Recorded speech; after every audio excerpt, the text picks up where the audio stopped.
नमस्कार। आज हम एक ऐसे विषय पर गहराई से बात करने वाले हैं जो चुपचाप हमारी चिकित्सा जगत की नींव हिला रहा है। ये है एंटीबायोटिक प्रतिरोध। एवरब्लिंक हेल्थ केयर के एक लेख में इसे एक मूक संकट कहा गया है। सोचिए, अगर हमारी जीवन रक्षक दवाएं ही मतलब काम करना बंद कर दें। जी बिल्कुल।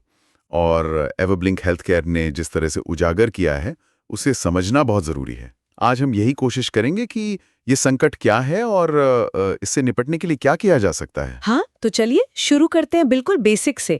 ये एंटीबायोटिक प्रतिरोध आखिर है क्या चीज? देखिए, आसान शब्दों में कहें तो ये वो स्थिति है जब बैक्टीरिया मतलब जीवाणु खुद को ऐसे बदल लेते हैं कि जिन एंटीबायोटिक्स को उन्हें मारना चाहिए वो उन पर बेअसर हो जाती हैं। अच्छा, मतलब बैक्टीरिया ज्यादा ताकतवर हो जाते हैं।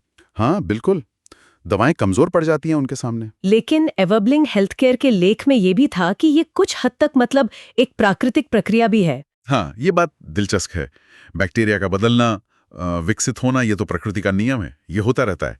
लेकिन जैसा एवरब्लिंक की रिपोर्ट बताती है, मसला यह है कि हम इंसानों की गतिविधियों ने, हमारी हरकतों ने इसे खतरनाक रूप से तेज कर दिया है। अच्छा, हमारी कौन सी गलतियां? एवरब्लिंक ने क्या बताया है? लेख के अनुसार मुख्य कारण कई हैं। एक तो है स्वास्थ्य सेवाओं में एंटीबायोटिक्स का बहुत ज्यादा इस्तेमाल या फिर गलत इस्तेमाल। गलत इस्तेमाल जैसे? जैसे मान लीजिए किसी को सर्दी जुकाम है, जो कि ज्यादातर वायरल होता है, उसके लिए एंटीबायोटिक लेना। अब एंटीबायोटिक तो बैक्टीरिया पर काम करती है, वायरस पर तो करती नहीं। हाँ, ये तो बहुत आम है। लोग मांगते हैं डॉक्टर से। बिल्कुल। और दूसरा बड़ा कारण है डॉक्टर ने जो कोर्स बताया है एंटीबायोटिक का उसे पूरा न करना। जैसे ही थोड़ा ठीक लगने लगा, दवा बंद कर दी। ओहो, ये भी खतरनाक है। बहुत ज्यादा। इससे जो थोड़े बहुत बैक्टीरिया बच जाते हैं ना, उन्हें मौका मिल जाता है प्रतिरोधक क्षमता विकसित करने का। वो सीख जाते हैं दवा से लड़ना। और एवरब्लिंक हेल्थ केयर एक और बड़ी वजह बताता है, खेती और पशुपालन में एंटीबायोटिक्स का अंधाधुंध इस्तेमाल। जानवरों में? हाँ, जानवरों को जल्दी बड़ा करने के लिए या उन्हें बीमारियों से बचाने के लिए वो एंटीबायोटिक्स फिर हमारे खाने की चेन में आ सकती हैं।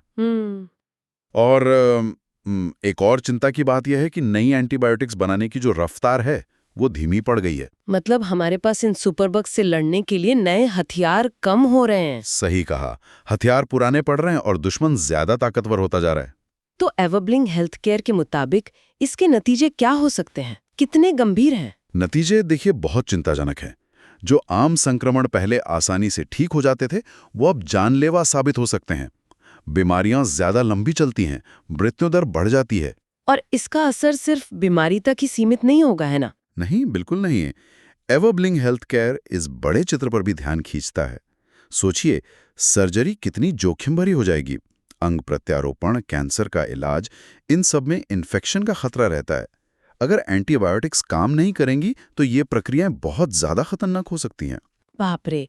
और आर्थिक असर? वो भी बहुत बड़ा है। इलाज का खर्चा बढ़ जाता है, लोग बीमार रहते हैं तो काम नहीं कर पाते, तो देश की उत्पादकता घटती है। और खासकर जो विकासशील देश हैं उनके स्वास्थ्य सिस्टम पर तो ये बहुत भारी बोझ है। ये दशकों की जो मेडिकल तरक्की है उसे पीछे धकेल सकता है। ये तो वाकई एक मूक संकट है, जैसा एवरब्लिंक हेल्थ केयर ने कहा।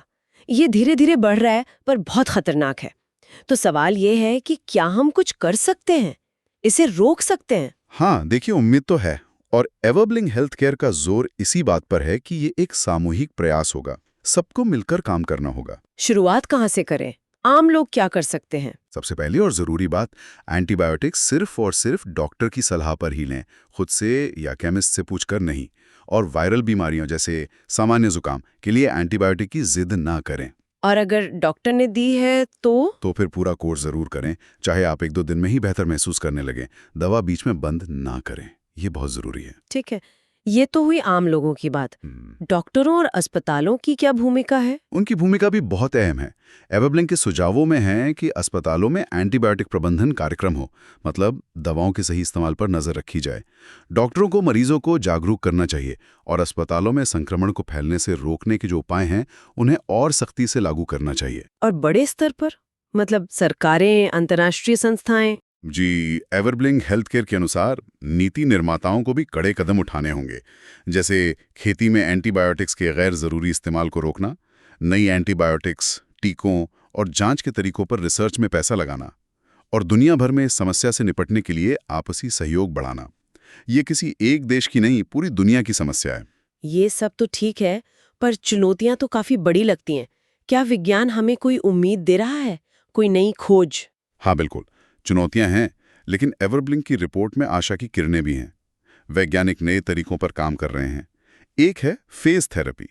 इसमें खास तरह के वायरस का इस्तेमाल होता है जो सिर्फ बैक्टीरिया को निशाना बनाते हैं, उन्हें मारते हैं।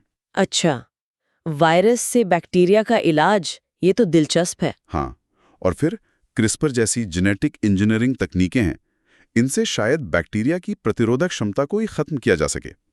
साथ ही तेज डायग्नोस्टिक टेस्ट पर काम हो रहा है। तेज टेस्ट, उससे क्या फायदा होगा? फायदा ये कि डॉक्टर बहुत जल्दी पता लगा पाएंगे कि इन्फेक्शन किस बैक्टीरिया से है और उस पर कौन सी एंटीबायोटिक सबसे असरदार होगी।